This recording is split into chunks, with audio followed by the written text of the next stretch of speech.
Kompol Kasranto jelaskan sosok Linda Anita Cepu di kasus Teddy Minahasa, muncikari atau informan polisi.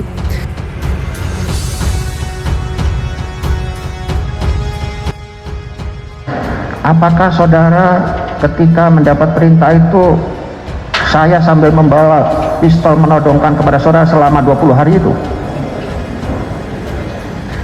Saudara terdakwa, kalau saya ingat, senyumku adalah deritamu. Singkat saja, apakah saudara merasa selama 20 hari saya perintah itu saudara saya todong? Tidak perlu seperti itu, Pak. Saya melihat Bapak aja sudah gemeter, Pak. Berarti saya seperti genderuwo begitu ya, Pak? Baik, Bapak catat. Menurut saudara Dodi, ini nomor telepon dari Pak Teddy. Tertulis di situ Anita Cepu.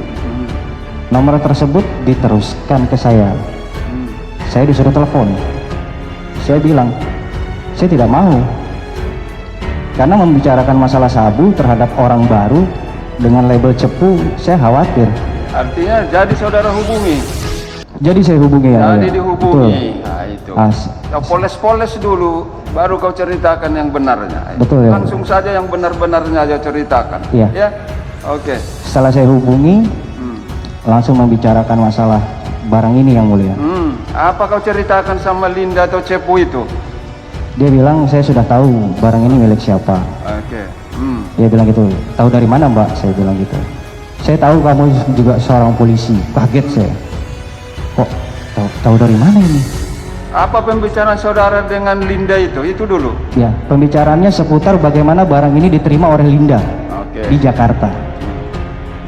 Jadi secara teknis pembicaranya adalah supaya barang itu sampai ke Linda.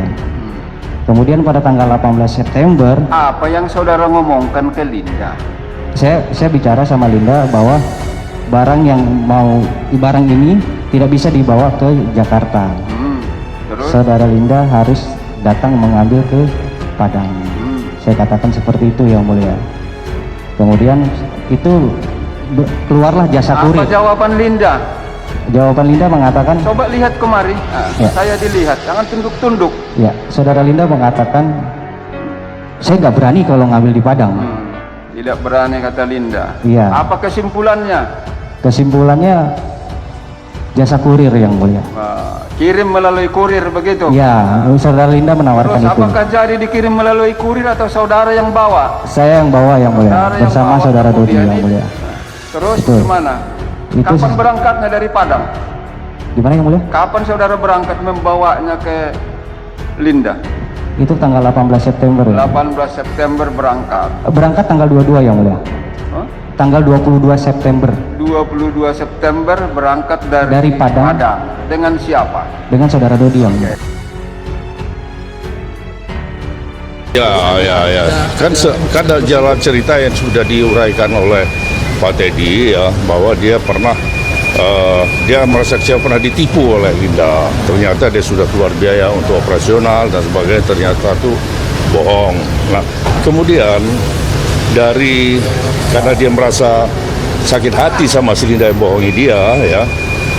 Kemudian si Linda itu menghubungi dia lagi untuk memberikan berbagai macam kebohongan lagi lah.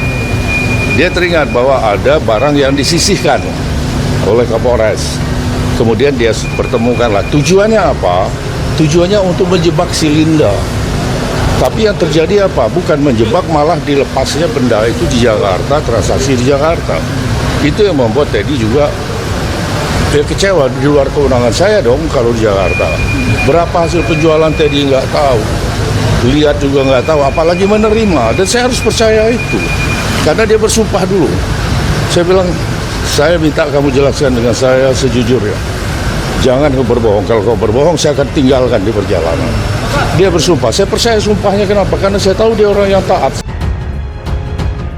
Kompol Kasranto jelaskan sosok Linda Anita Cepu di kasus Teddy Minahasa, muncikari atau informan polisi.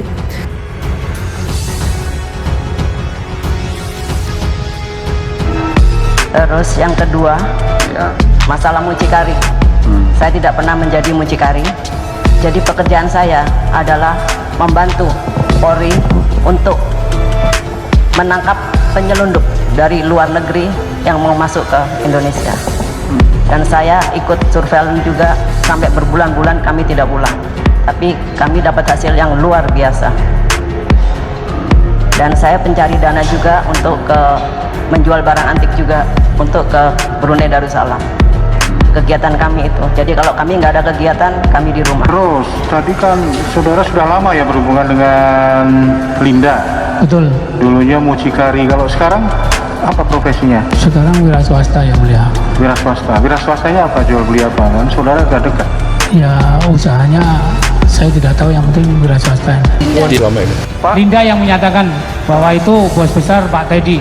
Teddy. Ya. Teddy yang mana? Banyak yang nama Teddy. Teddy Teddy Minahasa Putra atau apa? Pak Teddy Minahasa aja. Pak TM. Teddy Minahasa. Waktu itu bilangnya Pak TM yang mulia. Jadi saya dapat berita itu dari Linda bahwa apa itu barangnya bos besar Pak TM. Punya bos besar TM Iya. katanya ya. Terus kepada siapa saudara serahkan lagi uang yang 500 juta itu? Uang saya serahkan kepada Linda 410 juta. 410 juta. Saudara antar ke rumahnya. Diambil di kantor yang mulia. Dia yang datang ke kantor, Betul. bukan saudara datang lagi ke rumahnya. Bukan yang mulia. Oh, dia yang datang. Saudara serahkan ke dia 410 juta. Yang 90 juta kemana? Untuk Janto 20, sisanya kami simpan. Oh, Janto 20, sisanya 70 simpan saksi. betul, yang 70 mulia. disimpan ya.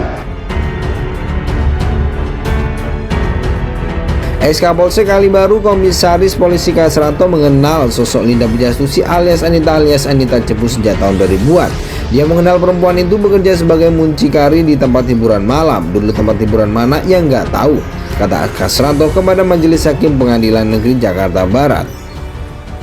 Seingatnya waktu itu perkenalan semasa berdinas di markas besar Polri, Anita Cepu juga diketahui bekerja di tempat hiburan malam di Kecamatan Taman Sari, Jakarta Barat.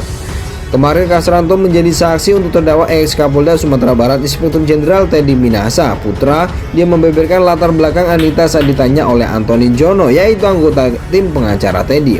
Kasranto mengaku tidak tahu apakah Anita merupakan seorang informan narkoba untuk Polri. Saya tidak tahu kalau informan Polri. Saya nggak pernah nanya bahwa dia informan Polri, ujarnya. Irjen Teddy Minahasa disebut menyimpan kontak nama Linda sebagai Anita Cepu. Cepu merupakan istilah untuk informan, penyampaian informasi kepada polisi. Kasranto dan Linda terlibat transaksi narkoba pertama kali pada 2022 lalu setelah Linda menawarkan sabu. Cepu tersebut juga meminta agar narkoba tersebut dicarikan lawan atau pembeli. Dalam penawaran pertama, Linda memberikan 1 kg sabu untuk dijual seharga 400 juta. Kasranto mengambil 70 juta, sedangkan Ajun Inspektur Polisi 1 Situmorang yang jadi kaki tangannya mendapat 20 juta. Setelah itu diberikan lagi 1 kg, namun satuan penjualnya lebih diperkecil oleh Kasranto. Hasil penjualan pun diberikan secara bertahap kepada Linda. Menurut kesaksian Kasranto, dia juga tidak mengetahui apakah Anita terkenal sebagai pedagang narkoba. Kalau terkenal saya tidak tahu, tuturnya. Sabu yang dijual itu hasil penukaran 5 kg sabu dari markas Polres Bukit Tinggi. Jumlah itu selisih dari 41,4 kg. Barang sita pada Mei 2022.